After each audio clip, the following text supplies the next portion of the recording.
Hello, I'm Nitasha Buldeo and welcome to this Wellbeing webinar. Today we are decoding the 2 steps that enable you to live the life that you want. But in order to achieve these 2 steps, we need to discuss well-being. Now, I have spent my life trying to understand well-being from a personal, research, and therapeutic perspective. And over the last few months, I have been asking people from across the globe and online about what well-being meant to them. And on analyzing their responses, I have found 2 themes related to how we think of well-being.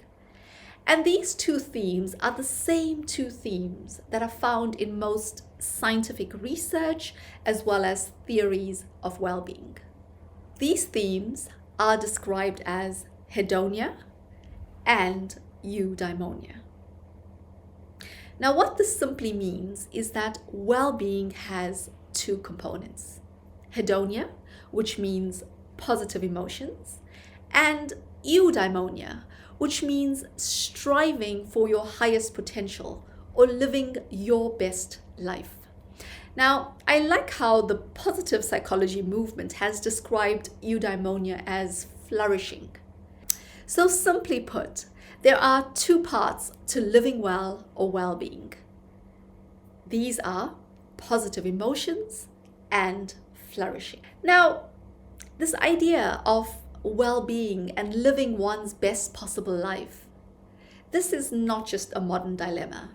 It has been discussed since antiquity. If we go back to the ancient Greek philosophers, Socrates believed that the best life possible was one of virtue. He thought that virtue was a human's highest achievement. Plato, his student, seems to have been divided by what constituted the best life.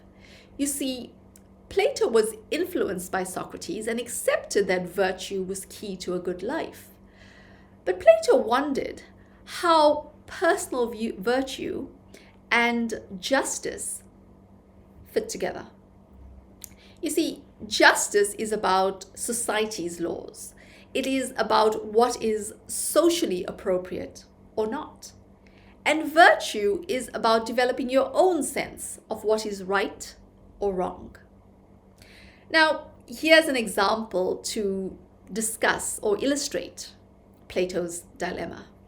Let's assume that you believed that physical violence in all forms was wrong. But say you were in a country where the justice system stipulated 2 lashings for a theft. Now, if somebody stole from you in that country, would you be okay with them receiving the 2 lashings? Or would it feel more right to you to drop charges? Now, according to Plato, to lead a good life, one had to resolve this personal conflict that arose from emotional and rational processes. And this leads us to Aristotle. Now, Aristotle was a student of Plato's. But Aristotle came to believe that logos was the highest potential of man.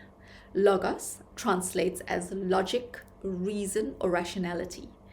Now, Aristotle believed that only humans were capable of logic and reason, and therefore that developing our ability to use reason enables us as humans to reach our highest potential. Implicit in Aristotle's belief was that reason had to override emotions. And Aristotle's ideas have influenced Western science and philosophy to date. Well, it has done so until we get to Sigmund Freud in the early 20th century. Now, Freud turned the focus to our suppressed emotions and how they lay in our unconscious and caused havoc in our lives. Now, Freud's theory and the unconscious is discussed in my synchronicity webinar, because synchronicity is one way to make the unconscious conscious. But once we become aware of our unconscious, how do we resolve these suppressed emotions? How do we resolve the inner conflict between emotion and reason? Now, to find our answer, let's go back to the ancient Greeks. What we see is that even within the same school of philosophers, Socrates, Plato, Aristotle, each of them found their own meaning for what constituted their best life. And what becomes evident from much research thereon is that finding personal meaning is key to well-being and to living the life that you want. Now, in this modern world, we get so caught up in getting things done and achieving all the external drivers of success that often we don't take time to consider if the things we are doing are meaningful to us or not.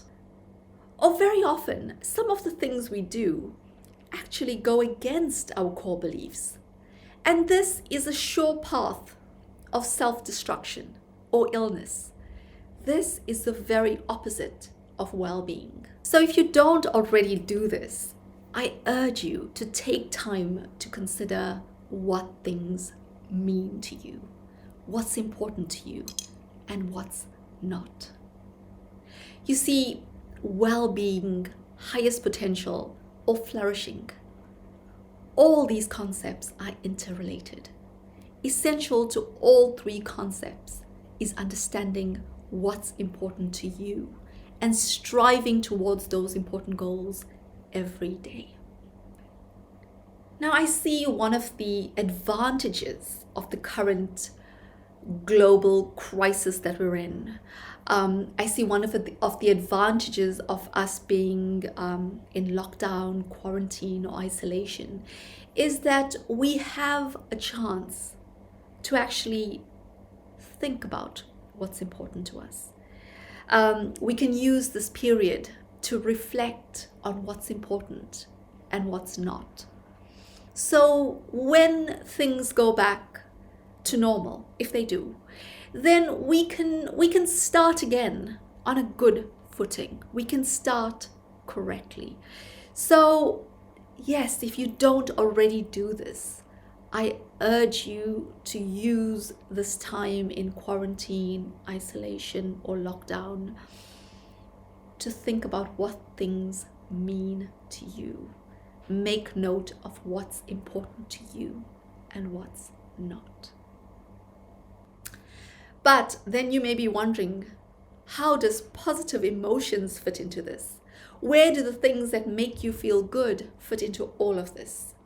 When it comes to well-being or flourishing, hedonia or positive emotions are important. Feeling good is important. But even if we go back to Epicurus, he was the first hedonistic or feel-good philosopher. And the word Epicurean, appreciator of good food, comes from his name. Now, Epicurus believed that when thinking about pleasure, we needed to think of the things that will give us pleasure for the longest time. Now, say you're on a diet, but a friend bakes a decadent chocolate cake. That chocolate cake may give you immediate pleasure. However, the long-term pleasure may actually come from sticking to your diet and achieving your goal. But this is the vital point. Only you can decide which is more important to you.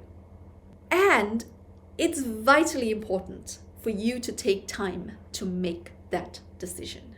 See, I have a personal mantra. Nothing tastes as good as healthy feels. This has come from me thinking about what's important to me. And I realized that I love the feeling of my body being in balance and working well.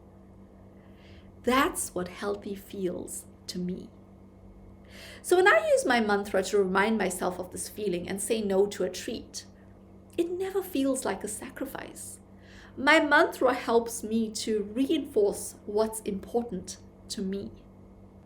But there are many people who may find more meaning in the experience that comes from enjoying that decadent treat.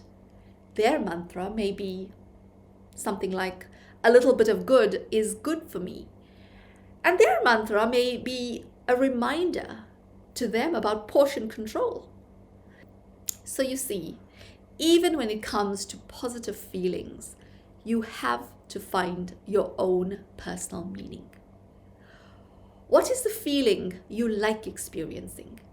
And how can you enable yourself to create more of that feeling? Therefore, step number 1 to achieving the life you want is find your own meaning. And when you find your own meaning, life becomes meaningful. I love the Nietzsche quote. Once you know your reason why, it doesn't matter how. You see, when you know what's truly important to you and you are striving towards those important goals, then obstructions no longer matter. The personal meaning becomes the driver. Now, taking personal meaning even further, things become even more meaningful when they enable us to express ourselves and our own uniqueness. You see, every single one of us is unique. There's no doubt about that. And every one of us brings something unique to every situation. However, what makes us unique is often unexplainable. It's our own special, intangible magic. When we get better at expressing our own magic and it becomes visible to others, we then call it charisma. You see, our own special magic, because it is unique to us, it gives us a special advantage that other people respond to. And we see this magic or charisma at play in world leaders. Bill Clinton was charismatic. But we can't exactly explain what it was about him that we responded to. Or Tony Blair, why did we notice him? Barack Obama has a quiet charisma, his own special magic that we can study, but not really define. And the truth is, every single one of us has that magic. All we need to do is learn how to express it. So when we talk about well-being, we don't mean just being free from disease or pain, although these are important. When we talk about well-being, we mean flourishing, expressing your highest potential, living the life you want. So to truly achieve well-being, you have to start living the life you want. And to live the life you want, there are 2 steps. Step 1 is that your life has to be personally meaningful. If you strive to achieve other people's ideas of success, you may get there, but it won't give you joy. Because joy comes from personal meaning and feeling. Step 2 is learning to express your own magic. Be true to you. The whole fake it until you make it concept is self-destructive. Don't fake anything. Be okay being you, and your magic will emerge. So to follow on from here, in our next webinar, we will be discussing creativity and how to find the tools to express your personal magic. So thank you for joining me on this well-being journey. If you like this webinar, please hit the button. And if you want to stay up to date with my past and future webinars, then please do subscribe to this channel. Thank you for watching. I look forward to seeing you on the next webinar.